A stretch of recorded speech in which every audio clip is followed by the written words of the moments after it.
Please be seated.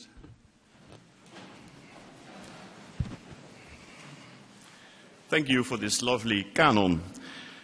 Good afternoon, ladies and gentlemen. My name is Keimper Algra, and as Dean of the Faculty of Humanities, it is a great pleasure to me to welcome you to this academic ceremony. This afternoon, Dr. Sandra Ponzanesi will deliver her inaugural address entitled Connecting Europe, Post-Colonial Mediations. Dr. Sandra Ponzanesi has been appointed, as of February the 1st, 2015, as Professor of Gender and Post-Colonial Studies at the Faculty of Humanities. Earlier, she worked here in Utrecht as a postdoctoral researcher and as an assistant and associate professor, but she was also a visiting professor at UCLA, at the University of California, Riverside, and a Gemma Scholar at Utrecht University.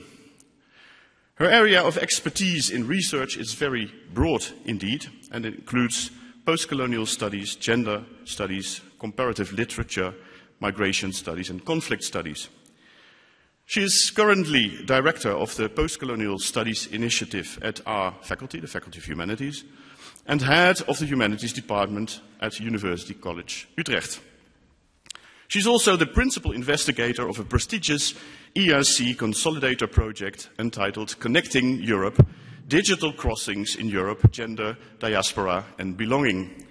It is surely no coincidence that the theme Connecting Europe also figures prominently in the title of her address today. We congratulate Professor Ponzanesi with her appointment, and you, the audience, are invited to take the opportunity to do so as well after the address in the Senate room on the first floor of this building. However, you are kindly requested, upon leaving this auditorium, to allow the cortege of the professors and the next family of Professor Ponzanesi, the family members seated on the first rows, to depart first. I now give the floor to Professor Sandra Ponzanesi for her inaugural address.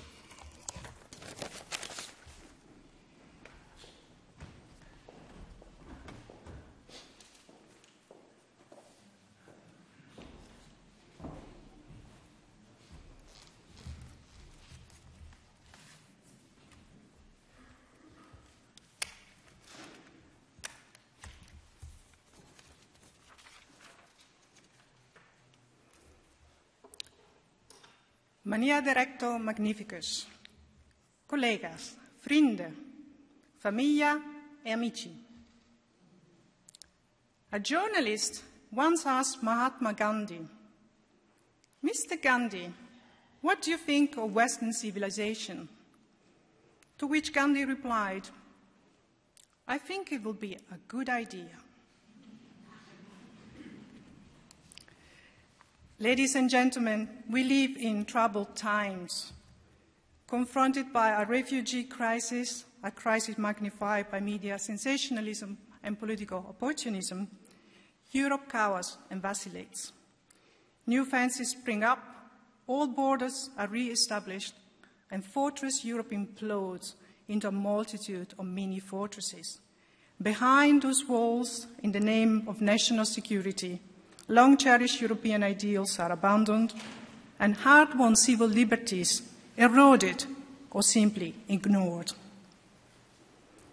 So, borrowing the words of political philosopher Etienne Balibar, addressing the Greek crisis, we can surely ask, is Europe a dead political project? Or is it an unfinished adventure, as the sociologist Zygmunt Bauman has proposed, in a more utopian vein? Where does Europe begin and end, asked Stuart Hall.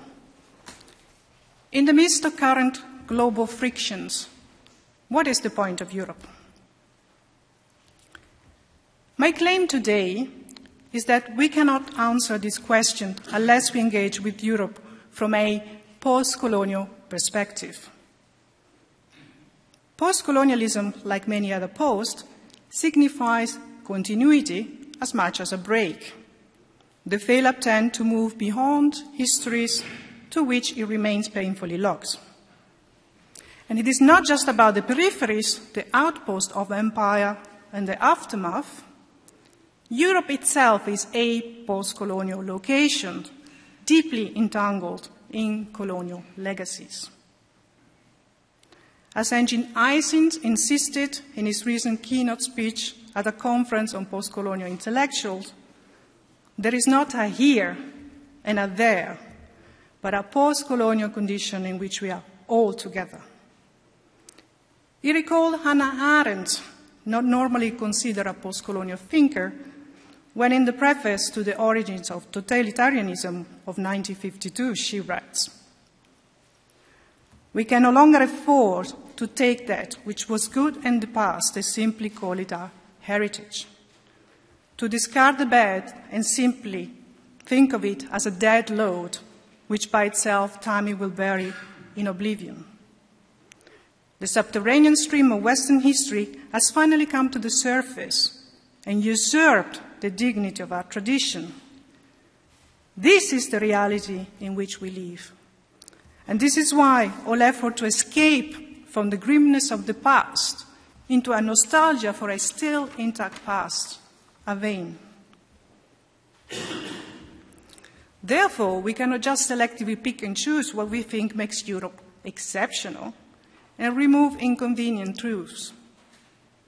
Yet as a society, we persistently refuse to remember outrages of acolonialism whose nefarious long-term effects still shape the world around us. This will not change in the immediate future. The current outbursts of racism and xenophobia in Europe make that clear. So, one of the tasks of post-colonialism is to remind us how legacies of the past still linger in contemporary constellations. However, it is more than that. As Graham Hagan suggests, post-colonialism looks forward to a time when its own interventionist tactics will no longer be needed, to a time when the neo-imperial world order it currently describes and implicitly resists will have been definitively transformed. I want, therefore, to embrace here the definition of post-colonialism as aspirational, a discipline that challenges us to develop new tools to help us account for the increasing complexity of our ever more interconnected world. But how do we do this? The strategy I propose to you today is that of connecting people, connecting disciplines, and connecting media landscapes in order to forge new cosmopolitan imaginaries that might lead to a more sustainable and viable Europe.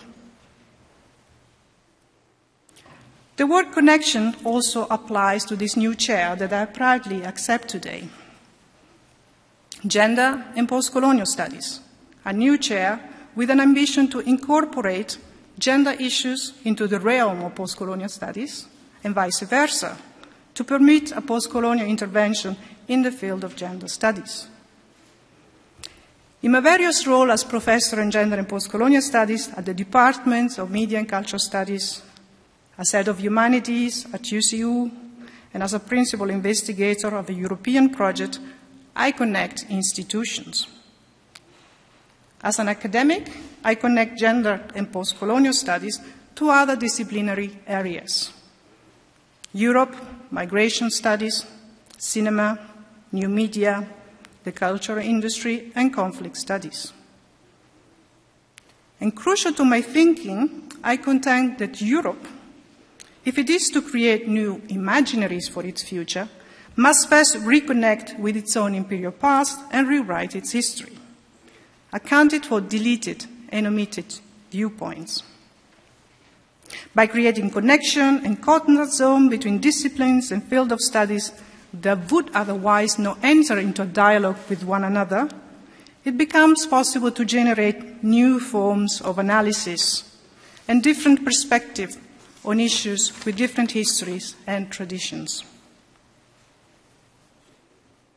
As with connection, the word mediation, used in my title, has multiple resonances. both technological and political. The concept of mediation has been widely discussed by media scholars. Here I want to highlight the transformative role of the media in the context of post-colonial studies. So mediation relates to the process by which a culture manifests itself both explicitly and through unspoken assumption via various media outlets: literature, journalism, cinema, arts, and increasingly the digital media. It also means that reality is never immediate or out there, but only filtered through the medium that conveys it. As Marshall McLuhan so famously said, the medium is the message. But mediation also implies the role of a mediator, an impartial body, if such a thing is possible, which in striving towards a peaceful solution attempts to negotiate common ground between opposing contending parties. The field of post-colonial mediation thus combines two notions: that of the post-colonial view, which has mediated and displaces the stability of discourses on culture, identity, and politics, and the notion of mediation as a way in which these processes are conveyed through different media. So let me take you on a tour by connecting Europe for different forms of post-colonial mediation. In my work on post-colonial cinema, I bring two previously separate fields into alignment: cinema and post-colonial studies. The medium of cinema, born in the late 19th century at the zenith of Europe's imperial past, implicated new technologies in the representation of the other.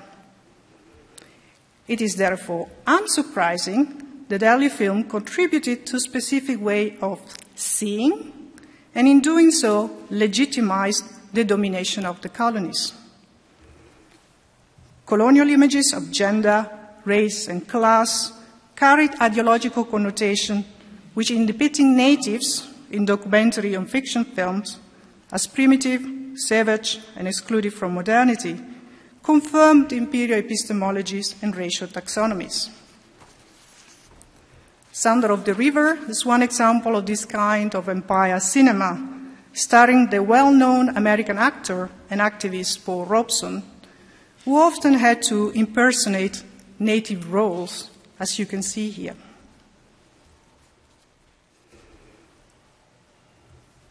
Post-colonial cinema is a new field of study that proposes a decolonized and de-orientalized engagement with the visual, a mode of representation which breaks down the grand receipt and opens up a space for which is often oppressed, omitted, or deleted, the unofficial histories of nations, communities, gender, and subaltern groups. Post-colonial cinema is therefore to be understood not as a new genre or as a new rubric, but as an optic through which questions of post-colonial historiography, epistemology, subjectivity, and geography can be addressed. Post-colonial mediation have changed through time by shifting the subject and object of representation. To illustrate this, I will show first a classic example of post-colonial cinema, and then move towards a more contemporary one.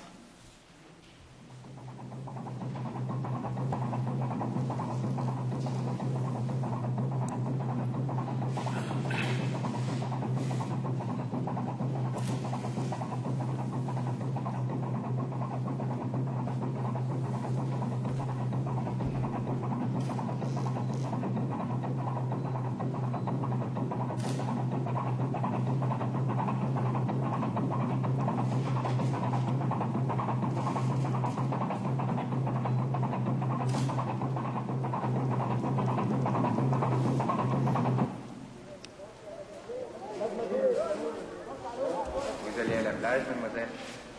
Oui, comment le savez-vous? Oh, moi, je devine tout. Je vous accompagne? Non, pas aujourd'hui. J'ai des amis qui m'attendent. Ah, c'est dommage.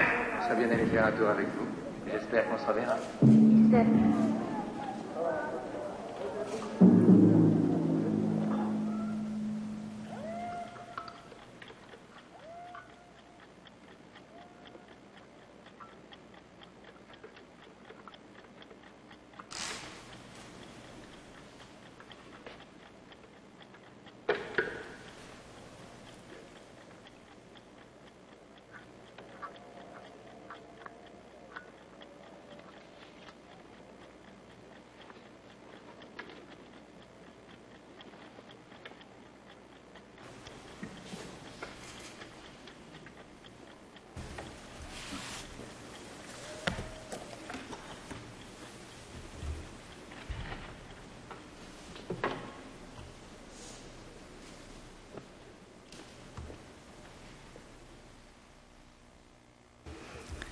The clip you just saw is from the Battle of Algiers, one of the most iconic films in the history of cinema. Even though it was made before post-colonialism even became a discipline, the Battle of Algiers is definitely a post-colonial film. It was made in 1966 and is based on events that took place between November 54 and December 57 during the Algerian struggle for independence from the French, which lasted until 1962, one of the bloodiest decolonial wars of all time. Directed by Gillo Pontecorvo, a Marxist Italian filmmaker, the film is based on the memories of one of the leaders of the Front de Libération Nationale, Sadi Youssef, who also starred in the film. Its portrayal of the French military and its semi-documentary style scene of torture causes to be banned by the French government on its release. The Battle of Algiers has been hailed by many not only as a work of art that challenges the notion of the documentary, but also as a model for insurgency and counter-insurgency tactics. It was used as a training film for the Black Panther and other liberation movements, and it was screened by the Pentagon in 2003 when resistance to the American occupation in Iraq developed into guerrilla insurgency with increased bombing and acts of sabotage, tactics portrayed in the Battle of Algiers.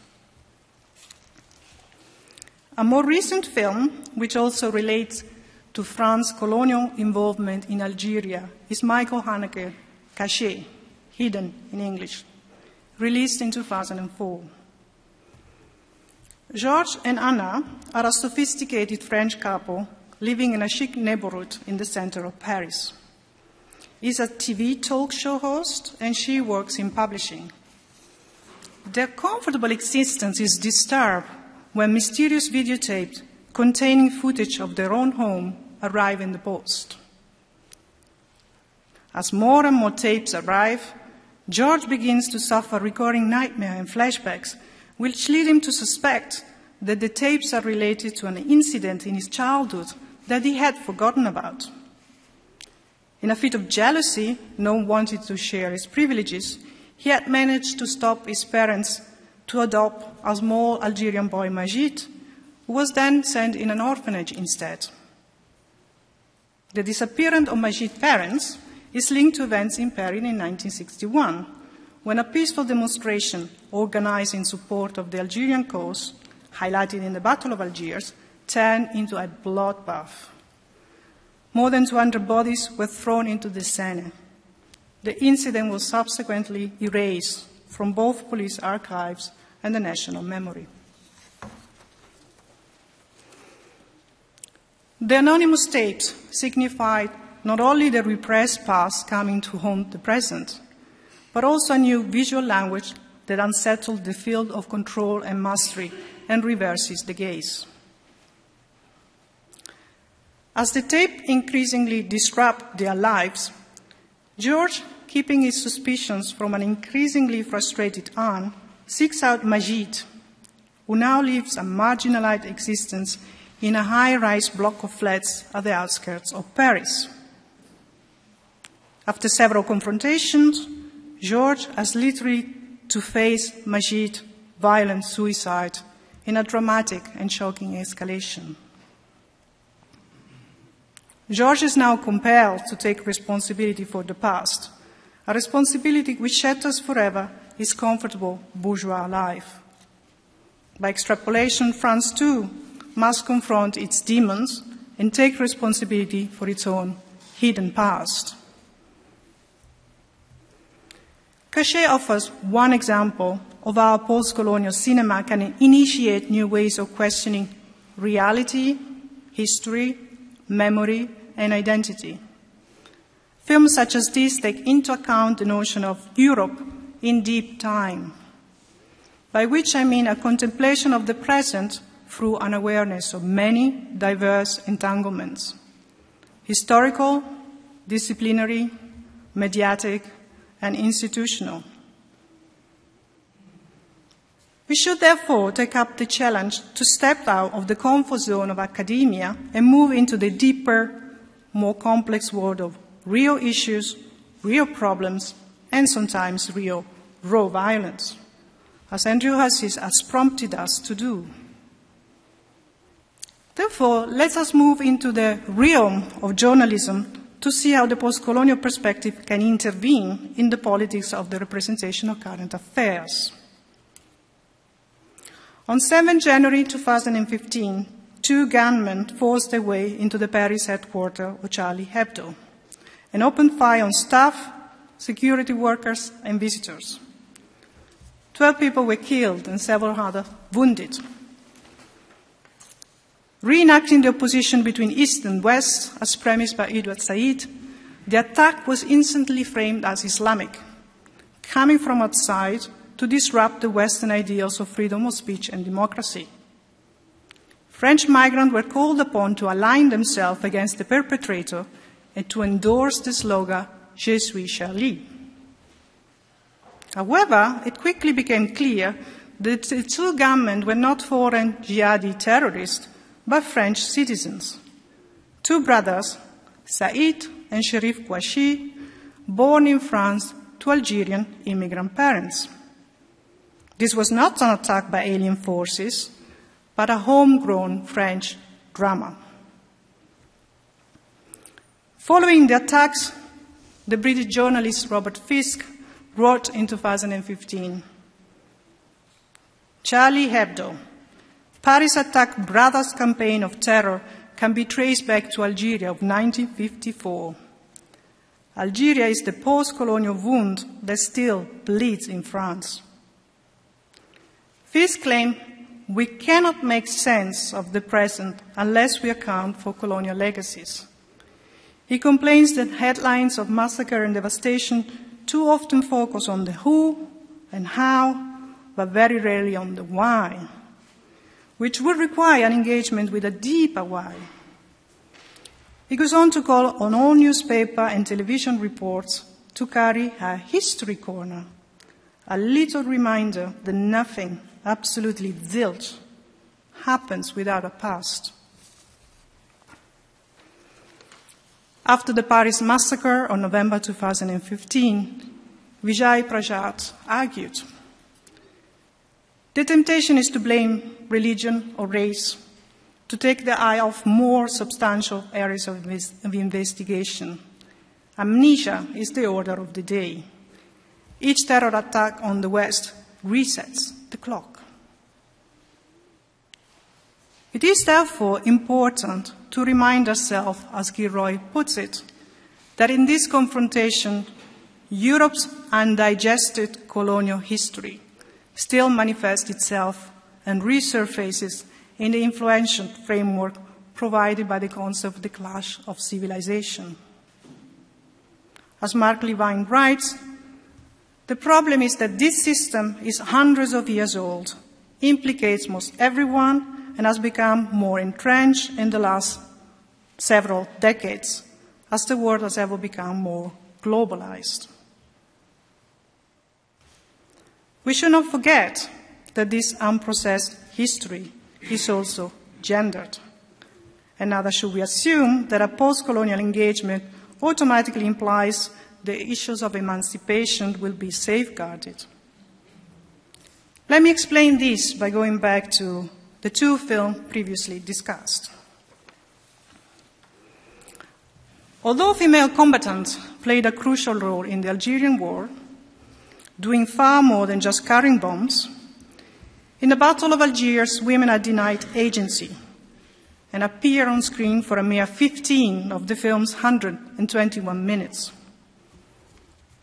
In Cachet, the tapes also intrude into Anne's life, but George adamantly refuses to let her into the secret of his past, as if his colonial guilt does not implicate her too. Bon, ben on ne peut pas discuter avec toi, hein. Comme tu veux. J'ai un soupçon. Quoi? Oui, je crois que je sais qui c'est. Tu sais qui c'est? Je crois que je sais. Alors? Alors, faut que je m'en assure. Oh, dis donc, ça va la tête? Tu pourrais peut-être faire partager ton savoir solitaire. Après tout, ça me regarde aussi un peu, non? Je peux pas te le dire parce que je le sais pas. C'est juste un soupçon. Et tu peux pas m'en parler? Non.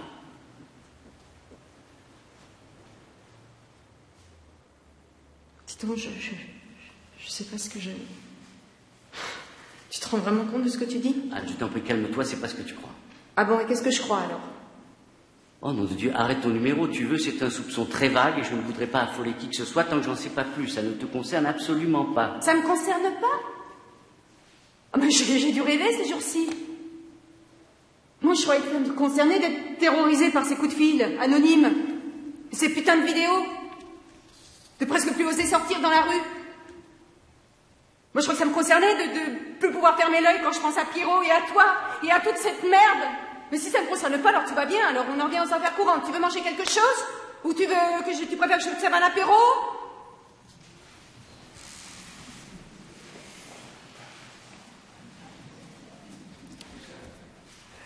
In recent events, such as Charlie Hebdo and the Paris attack of November 2015, there is little room for the role women played, or for any analysis of the masculinization of violence. Elsewhere, I've dealt at length with the role of female combatants in colonial times and the connection to the role of contemporary female suicide bombers. So today, I will limit myself by returning to the Paris massacre of last November to dwell on something that has largely escaped serious media analysis. On the 18th of November 2015, in the aftermath of attacks in Paris, police raided a flat in Saint-Denis in search of the suspected mastermind, Abdelhamid Abahoud, who subsequently died after a long gun battle. But alongside him died a woman, Asna Ait Boulachen, the daughter of Moroccan immigrants. She had become radicalized a few months previously and was seen leading Abahoud into the flat just hours before the police raid. Initial reports suggested that she had blown herself up, causing her to be dubbed in the popular media as the first female suicide bomber on European soil. This was later retracted when it became clear that she was probably strapped into the suicide vest by somebody else. Yet in the space of the 2 days when Boulachen was presumably the bomber, the media completely deconstructed, attacked, and tore apart her identity and character. Echoing the misogynistic discourse that casts women as passive victims of male perpetrators, Boulachen was robbed of agency and characterized as fragile, vulnerable, brainwashed, and drugged. As in many other cases of female suicide bombers, women's agency is explained through personal rather than political motivation, often reconfirming patriarchal and orientalizing patterns. In the drama so beloved of the sensationalist Western media, and characterized by Beatrice Spivak as a story of white men wanting to save brown women from brown men, a weak-minded Boulachen becomes, in the hyper-masculine game of warfare, just another weapon in the male arsenal. I'm reminded of the French Marianne and of the Statue of Liberty, and of the words of Anne McClintock, who so cogently argued that women are often the symbol of national formation, but very rarely their subjects. Now, we will look at two forms of mediation, post-colonial cinema and the mediation of current events as discussed through journalistic accounts. However, in our age of social media, forms of reporting and of witnessing have changed drastically. One of the key areas is how digital images of migration, suffering, and conflict travel and connect through different devices and audiences. No doubt you will all remember the photo of the 3-year-old boy, Aylan Kurdi, washed up on the beach of Bodrum in Turkey, fully clothed, his shoes still on.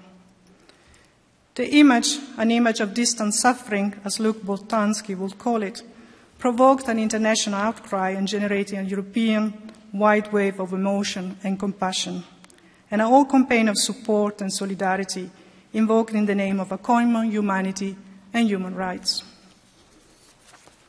Yet, as well as unleashing support, the image of Alain was also rapidly manipulated in the form of hypertextual citation traveling on social media. On Mediterranean beaches from Rabat to Gaza, outraged beachgoer restaged the image. In another remediation, human rights activist and artist Ai Weiwei had himself photographed on a Greek beach lying in the same pose as Aylan. In satirical takes, many from Charlie Hebdo itself, we see a poor child stranded just out of reach of a McDonald's. In another, we see a Christian able to walk on water and a Muslim drowning. And after the events of Cologne, another more macabre cartoon depicts Aylan as the grown-up man he might have become, a birdy Muslim harassing European women. It is important to account for these images because as they travel across context and media, compressing space and time, they blur the boundaries between the local and the global, changing modes of engagement. And this leads me to the next issue, which is the current refugee crisis, which is the first of its kind in a fully digital age. It is the task of this chair, Gender and Post-Colonial Studies, to take this on board. By accounting for how migrants and post-colonial subjects construct their own narrative and produce their own mediation, changing the parameters through which they are represented and framed. While the internet and globalization hold out dreams of a world free of borders, new physical borders reappear in Europe. In this paradoxical constellation, a new type of migrant is knocking on the door. The connected migrant, clutching that most precious of modern lifeline, the ubiquitous and versatile smartphone. Connecting migrants determine their routes via Google Maps and GPS. WhatsApp each other about the opportunities and dangers ahead. Adapt the paths according to the information received. Document their travels on Instagram and send their first selfies to their families back home. With each border crossing, there is a race to find a new satellite signal, local SIM card, and Wi-Fi networks. Almost as much as food and shelter, the connected migrant needs electricity, a socket to recharge the smartphone's battery. This has made heroes of some local residents like Brigitte Lips in Calais, who by allowing new migrants to recharge their smartphones, enable them to connect with friends and family in the so-called digital diaspora. The notion of diaspora refers to post-national spaces that unlocked the fixed relationship between territory, nationhood, and state. Diasporic subject must negotiate with conflicting politics of home and abroad, tradition and emancipation, ethnic belonging and metropolitan fusion. The itinerary of migrants, therefore, as Paul Gilroy wrote, both rooted as in roots and rooted as in taking different trajectories. And it indicates a myriad processes of cultural fissure and fusion that must be constantly situated and embodied. While traditional concept of diaspora have been widely studied in relation to identity, key questions related to the notion of digital diaspora remain underexplored and under-theorized. A digital diaspora is an electronic migrant community whose interactions are made possible through new technologies of communications. Social networking sites offer a safe space for participants to negotiate their sense of self and express their hybrid identities, or to demarcate what it means to be a member of any given diaspora. Some research suggests that diaspora often use Facebook, Twitter, LinkedIn, Skype, and Tumblr to help to fill the social void in participants' offline life, and in doing so, build online communities that thus support integration into the host countries. Alternatively, the digital diaspora of either migrant population, minority perhaps, or endangered groups, use the internet connection with the homeland and native culture to reinforce and strengthen their ethnic ties.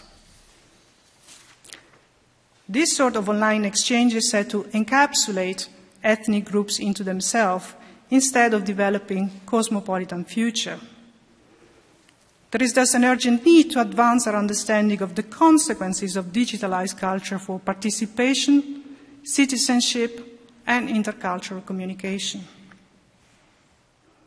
So one of the tasks of this chair, Gender and Post-Colonial Studies, as I see it, is to search for and create a language of scholarship that can address the multi-layer and hyper-mediated complexities of the post-colonial landscape, with its interweaving narratives of race and gender. In the coming 5 years, the ERC Consolidator Project, Digital Crossing in Europe, Gender, Diaspora, and Belonging, Connecting Europe is the short form, will allow us to explore the role of digital technologies, especially social media, how they play that in the life of migrants. We will focus on how, by a digital diaspora, migrants create communities of belonging to reaffirm connection with the homelands, but also to establish new relations in the host countries. By examining diasporic network and the use of internet and social networking sites, we will explore how digital participation can facilitate cultural encounters, social cohesion, intercultural communication, and emancipation, as well as how, conversely, it can lead to forms of resistance, retreat, and alternative discourses of Europeanness and European identity. To address 3 patterns of migration and European migration, often play around urban centers, the project has selected the diaspora of 3 different groups of female migrants, from Somalia, Turkey, and Romania, living in 3 of Europe's most important metropolitan centers, London, Amsterdam, and Rome. The Somalian experience reflects patterns of Europe's imperial past. The Turkish experience, patterns of post-war labor migration. The Romanian experience, patterns of post-socialist movements. This tripartite comparison is of pivotal importance for capturing the geographical and historical multilayerness of Europe in its engagement with post-colonial expansion, current administrative enlargement into Eastern Europe, and a possible future opening up to non-European countries such as Turkey. The aim is to contribute new theoretical, methodological, and empirical understanding how this new mediated migration affect new construction of belonging and European identity. The project focuses on women for 2 reasons. Firstly, because of the increasing feminization of migration, and secondly, because women are traditionally less visible in the public sphere. A study of the online practices allows us to tap into the everyday experiences and emotions, something that usually remains under the radar of mainstream media and public debate. And this brings me to the second aspect that this project will tackle, emotions and affects. Up to now, the role of emotion has in general been sidestepped and evaded, both in migration studies and digital media studies. Migration studies treat migration largely as a socio-economic process with political repercussions. Even Arjuna Padurai's stimulating analysis of transnationalism dialectic traffic between the local and the global via ethnoscape, technoscape, financescape, mediascape, and audioscape overlooks the power of emotions, feelings, and affects to shape the imagined world we inhabit, where images and narratives, which I would like to term as affectscapes, co-construct an idea of Europe and its reinvention. Why do people want to migrate? What makes them think of Europe as a better place? What are their expectations before departure? How are these expectations matched after their arrival?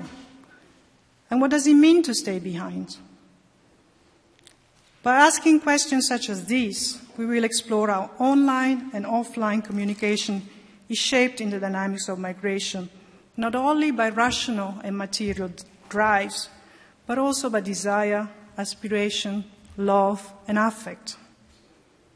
This will contribute towards a new vision of Europe, Europe as a multi-directional site that accounts for different histories, different geography, and new forms of belonging.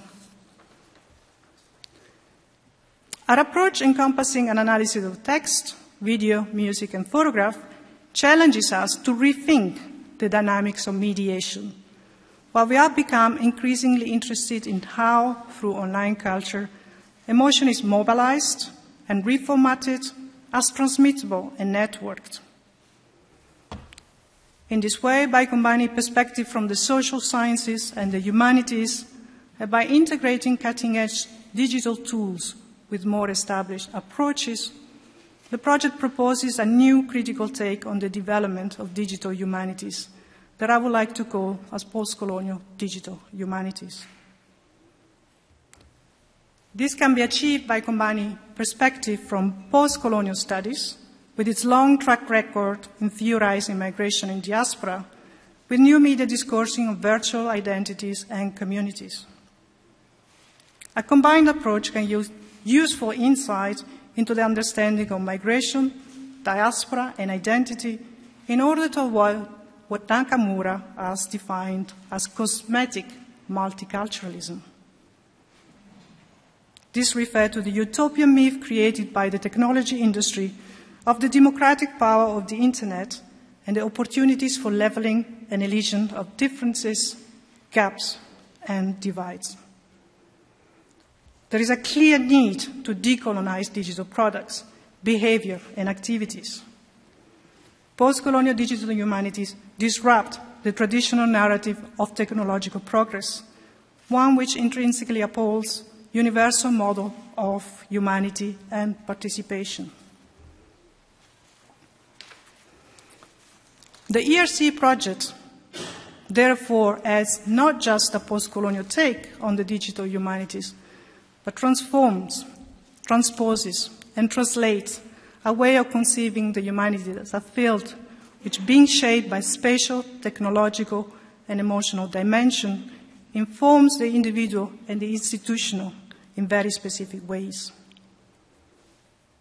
It aimed to show that the intensification of migratory flows and the advent of digital technologies have not only made Europe's border more porous and permeable, but also ensure that European identities are no longer locatable, and that we cannot just keep people in place. Accounting for digital diaspora and the affective turns reveal not only how distance can be bridged through love and digital technologies, but further how Europe can be imagined, desired, and feared from outside its boundaries. I would like to conclude with some final remarks to substantiate my idea of Europe as aspirational.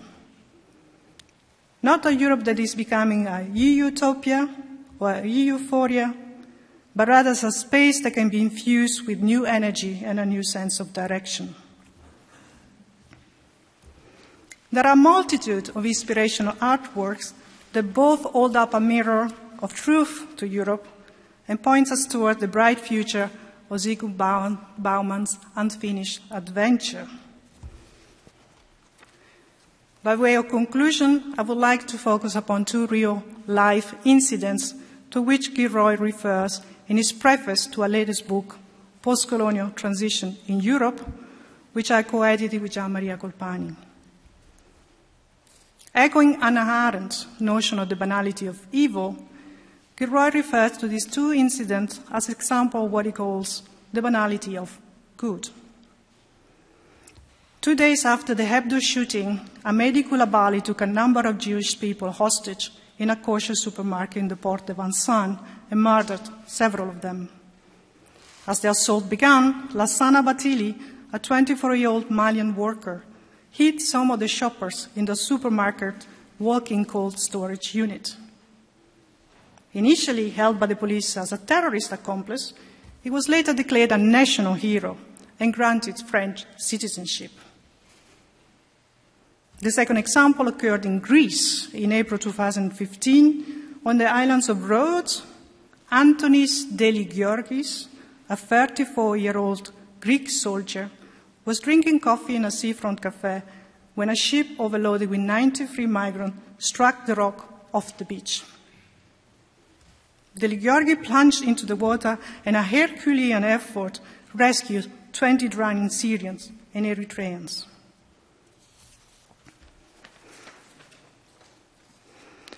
This, as Gilroy so poignantly writes, this banal example can be part of a wider struggle to endow a sense of reciprocal humanity in Europe's proliferating encounters with vulnerable otherness.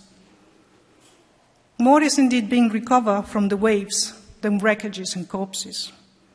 Europe's relationship with its own civilization is at stake in its decision to intervene. In these inhospitable times, the effort we are making with a post-colonial Europe is to show the new connection and imaginaries are not only desirable, but are in fact already happening. Beside Gilroy's example, there are many more. We already referred to Brigitte Lips, the woman in Calais who day after day recharges the phone of migrants in the Calais jungle. And there are, of course, many more examples, everyday banal solidarity that remains below the radar of media coverage. So in an age of global mobility, let us not be fooled into thinking that we can keep people in place.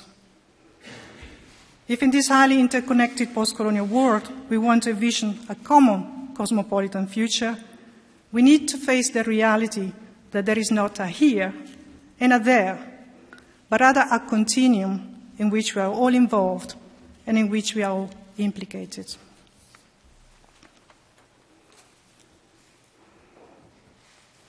Now, it is time to thank a few people. As you can imagine, I'm a part of many networks which have made my being here possible. I can only mention some of my principal nodes. You can imagine there are many more that are in my heart, even though they will not be here, but some of them are in the written forms.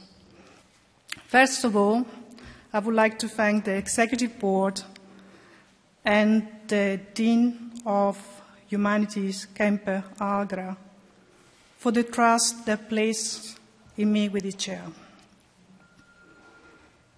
I first came to Utrecht in 1990, but permanently only in 1993, and do not do any calculation, please, with a grant from the University of Bologna to attend the very first ever summer course on Dutch culture and society. Very young professors like William van den Akker and Rosie Bredotti, I'm sure they do not remember this, came to enlighten us on various aspects of Dutch life.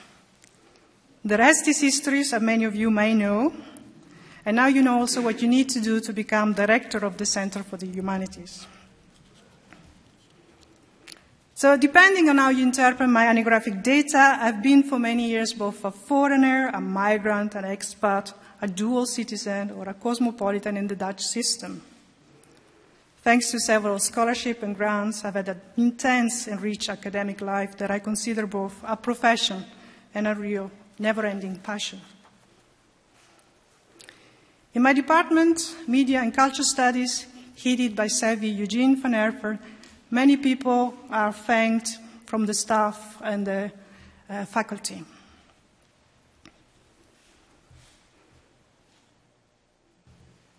Here you are.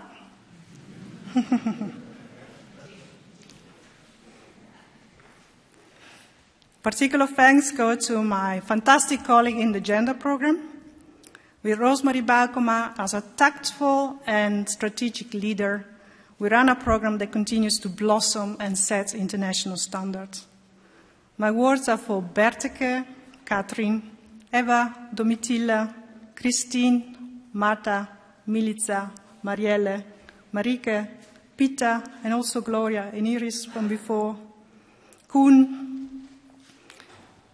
you have turned from a very young and promising PhD student from a high potential project, White Up, that I co-directed with Mariette de Haan, into a wonderful and international scholar.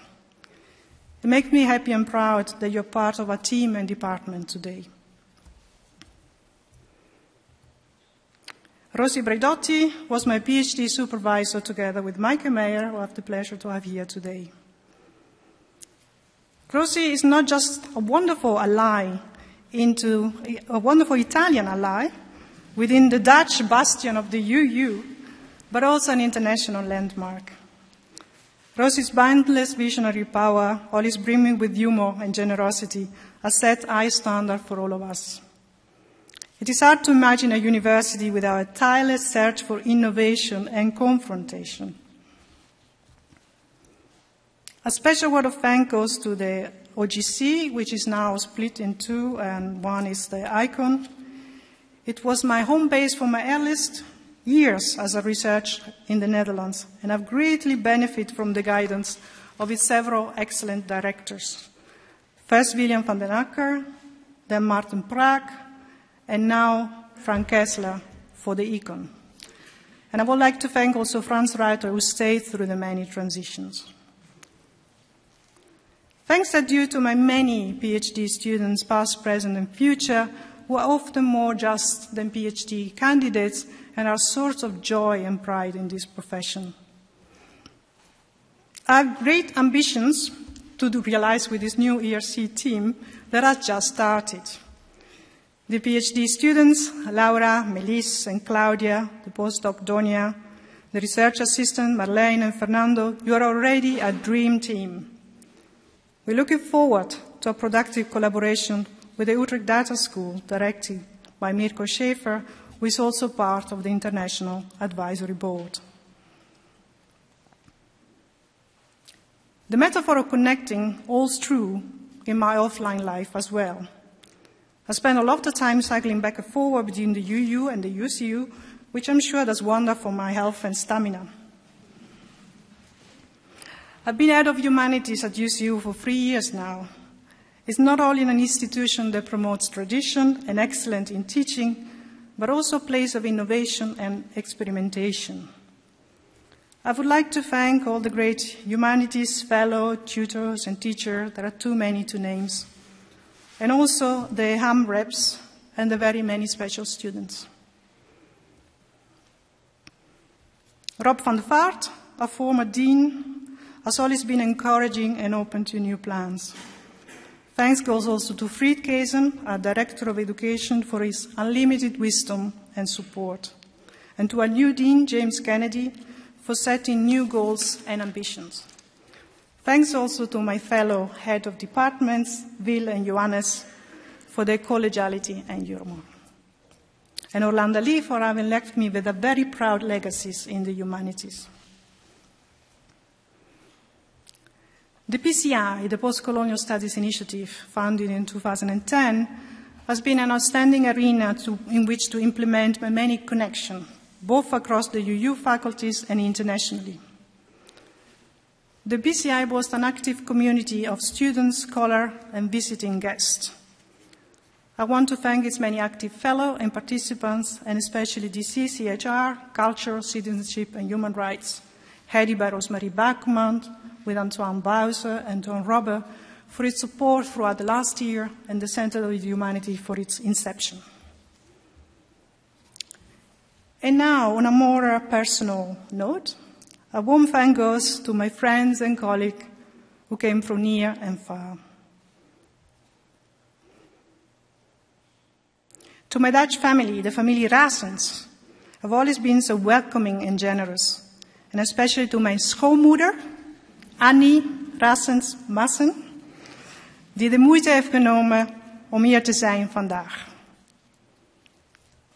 Thanks to my Italian family, who have come all the way to share with me this impressive rite of passage.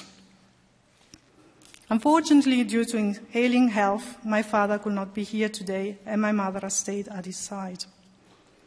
But I'm sure they're very proud of me. I still remember how resplendent they were in the Senate room upstairs when I was defending my PhD. It made up a little bit for a life of separation and distance, and I wish they could have been here today as well. My love and recognition goes to my one and only sister, Luana, who has never failed to be happy for me, even when it meant more responsibility for her. Luana, questo ringraziamento è per te. Non sei solo una sorellina d'oro, ma una zia strepitosa. To my loving nieces, Julia and Elisa, you are the next generation, and I hope for a better life with more opportunities for women. Alle mie adorate nipoti, Giulia ed Elisa, architette ed ingegneri di grido, per un mondo con più pari opportunità per le donne. Lieve Joost, professor Razens, zo bescheiden om niet in een cortege te lopen vandaag.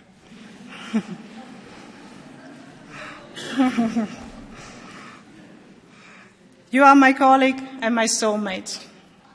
A combination that has never been a problem, but help us understand what makes each other tick. Together we are the GAP team in our department at university. Gender and Post-Colonial Studies, Games and Play. Jos, your playful being has made my life so much more fun. I'm sure we will share many more years of ludic interaction and intellectual stimulation, but not only in the workplace, I promise.